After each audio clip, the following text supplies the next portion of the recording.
What does it look like to win? It's crushing your enemies, rewarding your friends. What does it look like to crush your enemies? It depends on the category. It depends on your vocation. So when we say crush your enemies, I love it when they have to sit here and try to rehab the violent rhetoric that they always use. Like, what I'm saying? Crush your enemies. And what does it mean when I say that? Okay, well, it depends. It depends on your vocation. Okay, if your vocation is a skull crusher, then that's there's a different meaning there. I'm not saying that Christians in the middle of the night should dress up like Batman and be vigilantes and run around and kill their enemies. That's not. No one is saying that. You're not saying that. I'm not saying that. We're not saying that. What we're saying is. Then why are you using violent words, man? Maybe just don't use those words, because it's the words you're using that sound violent, right? And when you have a platform, a large platform, there's going to be people out there that are not going to be like, oh, he meant metaphorically crush my enemy. Like, no, dude. Like, what are you doing? So this is Joel Webbon, which I know sounds like a nickname for Spider-Man or something. Just call me Joel Webbing them up, because that's what I do. I web them up. It sounds like a fantastic guy here. People call him like the even more Christian nationalist Matt Walsh, because he's kind of got that look, I guess. He kind of looks like he probably idolizes him a little bit, at least for his style and stuff. Yeah, and this guy's nuts. Like this dude, this Joel Webbon guy, just wants to literally force his religion on everybody, and thinks that's what the Bible says they're supposed to do. So let's take a look at the rest of the clip here. You do it in all the capacities, staying in the various lanes that the Lord has assigned to us. So it means culturally. What does it mean culturally to crush your enemies? It means making leftist thought a complete pariah, to where someone is ashamed. So he wants to make it a social pariah to be okay with people being different and all existing together. He wants that to be the social pariah, is the being okay with people being different and having different religions and us all kind of existing in the same society, even though we have a bunch of different beliefs and a bunch of different religions, a bunch of different lifestyles. And that's all wrong. That needs to be a social pariah. When, if somebody's like, hey, I'm okay with people being gay, like, well, how dare you? Okay. What's happening here is that racism is a social pariah. I mean, if you get caught saying something racist, you can lose your job. That's what he wants for people that are like against racism. Basically, that's it. That's what he wants it to be. The opposite. He wants it to be the opposite. He wants the racists to be able to fire the anti-racists. That's what it is. He's just so mad that his racism is a social pariah that he was like, we need to flip this sucker. All right, we need to flip it. We need them, the left people, the non-racists and homophobes and everything else. We need them. They should be the social pariahs. Like, it's just so stupid. Like, this whole thing, it's like he's just mad that his racism and his hate is a social pariah, and he thinks it literally should be the opposite. Shamed to publicly utter views that the Lord hates, that God hates, like murdering babies and chopping off the genitals of children. Hey, well, good thing all leftists are against those things. That's not a thing that leftists are for. Oh, wait. Oh, he's redefining just not giving birth to murdering babies or whatever, and also trans people, I guess. If he's redefining trans people, like, being accepted in society, to children having their genitals chopped off, which is not happening. That's not anything that's ever happened. The way that genitals actually do get chopped off a lot of times is by a Christian ritual called circumcision, and it goes poorly sometimes. Yeah, so poorly at times that they completely remove the genitals by accident. Yeah, that actually happens. That's an actual way the genitals are removed from children. But the trans people, that doesn't ever happen You can only get any kind of surgery after you're an adult, and even then, you still have to go through all of these hoops in order to be able to get those kinds of gender-affirming surgeries. The children are just basically socially transitioning, and the only thing that they would receive is something like a puberty blocker, so that they just have enough time to decide before their body completely changes forever. So it's that does make sense, and I've got no problem with that. But as far as what he's talking about, genital mutilation and murdering babies, the genital mutilation has only been done by Christians who are circumcising babies. Babies that did not consent, by the way, to being circumcised in the first place because of a Christian unnecessary ritual, because of an old magic book with a talking donkey in it. And they're like, the book says we got to cut a chunk off of the baby. But that's not what he's talking about. Of children getting gender affirming surgery under the age of 18, it's literally not happening at all. That's not a thing that happens. You leftists should be ashamed, and anyone who has said those things publicly in any serious position of power and media and all the absolutely, they should be crushed. Meaning what?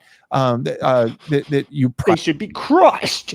Meaning what? I mean metaphorically. I don't mean actually putting them in a car compactor like at the junkyard. Don't do that. That's not the type of crushing on the enemies that I'm talking about. Okay, I know. It's a metaphor. It's a metaphor for it. Yeah. Privately, as a vigilante, should kill them? No. It means they lose their job. It means they lose their livelihood. They lose stock. They lose credibility. It means they lose their stock. He's just like an investor. He's like, oh man, they took my stocks.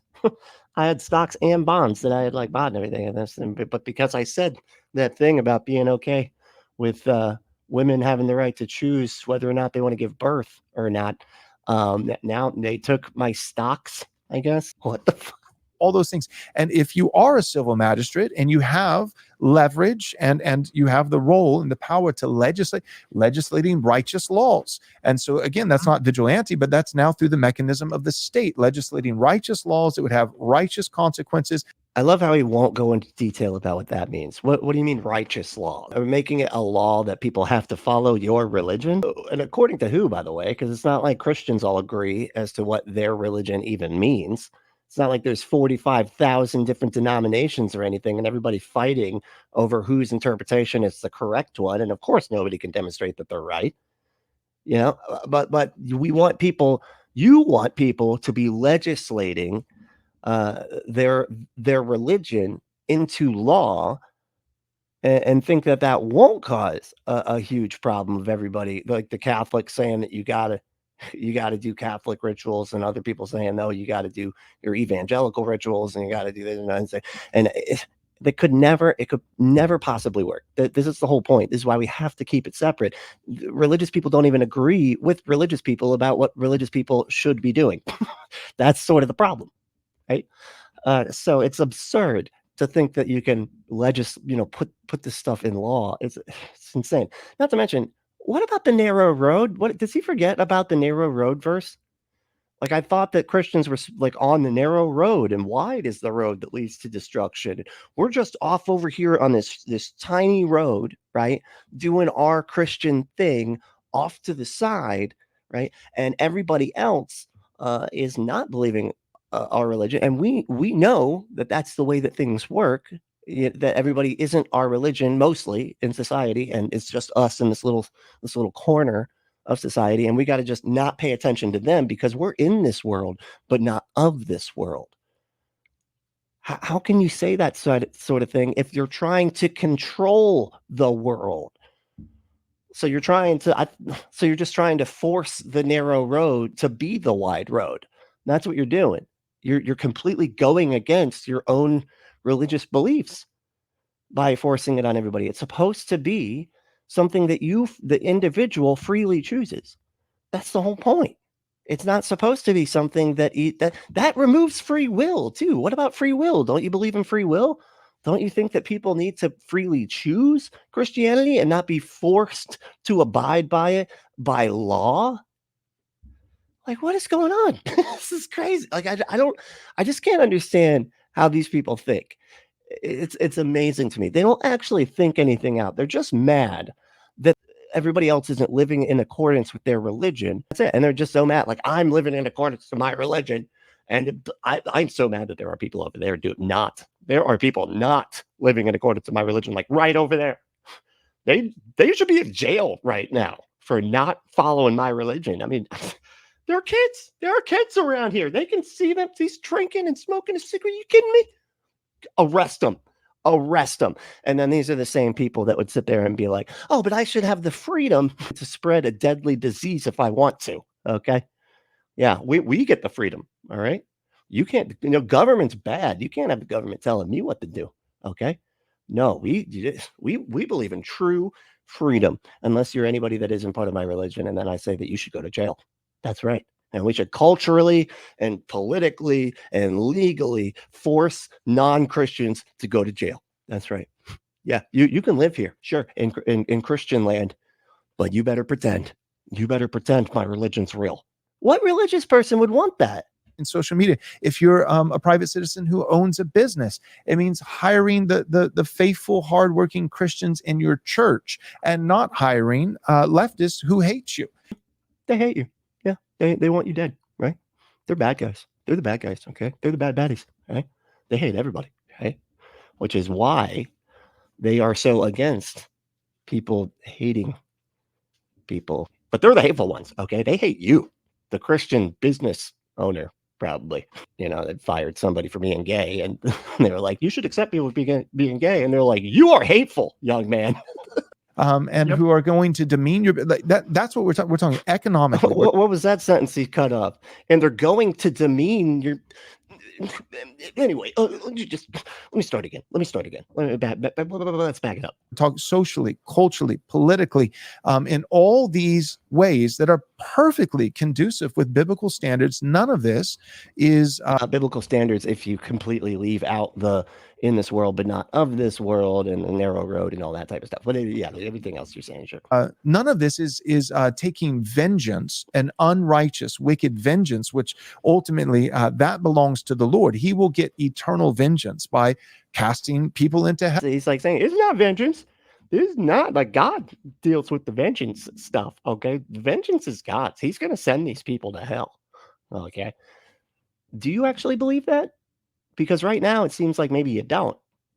Because if you did, you wouldn't have to harass these people with law and with culture stuff or whatever it is you're trying to say. You should crush your enemies in whatever regard. You wouldn't have to do that because you have the faith to believe that God is going to handle it after everybody dies. But this kind of makes me think that you don't even believe your own bullshit, do you? Which is why you want to make their life difficult here. Because otherwise, why do you need to do that? If they're just going to go to hell anyway, why do you got to make them miserable now? But that's not what we're talking about. We're talking about all the mechanisms that are at our disposal and that are righteous to use. And in those ways, that's what we mean by crushing enemies and rewarding friends. This is perfectly conducive with Christian thought.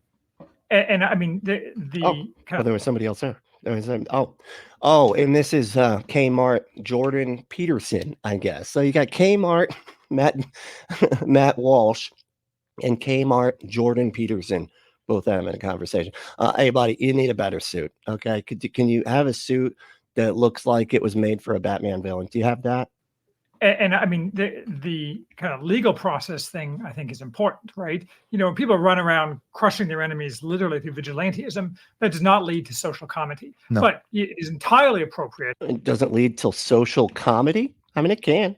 If you had a right-wing man, MAGA man. Okay, now MAGA man would lead to some comedy. All right, that's a funny vigilante superhero guy, man. I would love it. He's just got so many guns. He's like shooting his golf and stuff. Oh man, that'd be a good bit. Can we actually? Hey, can we get to work on a MAGA man? Yeah, I think we're gonna have to make this happen. This needs to be a new movie. Yeah, MAGA man. Yeah, we're gonna make this happen. At some future point, for the right to set up judicial tribunals to try people for crimes that took place in the past. You don't want to go whole hog and try millions of people, but this is basically would be similar to something like was done after World War II with the denazification program. Oh my gosh! And who is more similar to those folks, huh? that hate everybody that isn't exactly in your very specific in-group with your very specific beliefs, and hating everybody outside of that in-group. That's you. You're the baddies. Wow. It's crazy. Where you basically examine the behavior of people in the past. You find particular malefactors and you sentence them to jail for some period of time, or picking sugar beets in Saskatchewan, as I like to say. What? Picking sugar beets with Sasquatches on what? I don't. So that sounds like a Canadian saying of some sort. I don't know. It said something about Sasquatches, though, right? That's in Sasquatch land or something. I don't know. But that's a process of justice. I mean, the punishment of leftists is fundamentally a process of justice, not a process of political. It's not revenge. Yeah, I got to interrupt you. You're not getting to your point good enough. You need to watch Jordan Peterson a bit more, buddy. Okay. Not a process of political. It's not revenge. It's justice. And it's not really revenge because they didn't do anything to you. Right? You just don't like these people, and you literally want them locked up for disagreeing with you. You literally want them locked up for just having a different culture, for just having a different lifestyle. You literally want them locked up for not being just like you. What kind of narcissist psychos are these people? Who looks out across the room look, everybody's not doing exactly the thing I'm doing, man. It's lock them up. Lock them up. What are they doing? Just thinking they just be out here just not doing everything I do, the way I do it, believing everything I believe. Lock them up. Can we put them in a trash compactor? Can we do that? Oh, we can't. Oh, all right. I guess they said that would be too close to the village vigilante thing. So I guess we'll just have to crush them metaphorically. Anyway, thanks for watching. Here's some ways that you can support the channel. Appreciate anything you can do. But the main thing is to stay logical, loving, skeptical, and compassionate. And we'll see you next time.